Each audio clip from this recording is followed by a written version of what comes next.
अस्सलाम वालेकुम नाजरीन। इमरान खान साहब के नए ऐलान ने सबकी दौड़ें लगा दी हैं।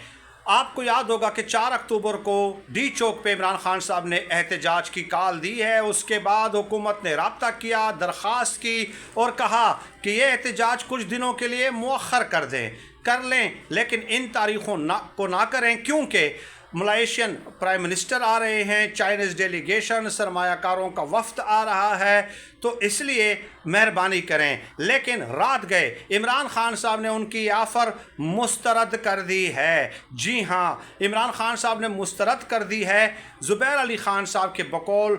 और फिर अब सबकी तो दौड़ें लग चुकी हैं, यकीनन सबकी लग चुकी हैं, लेकिन रात गए ये एक ऐलान था जिसने सबके होश उड़ा दिए हैं, क्योंकि सबको लग रहा था कि इमरान खान साहब जो है 22 अगस्त की तरह इस बार भी उनकी दरख्वास्त एक्सेप्ट कर लेंगे, लेकिन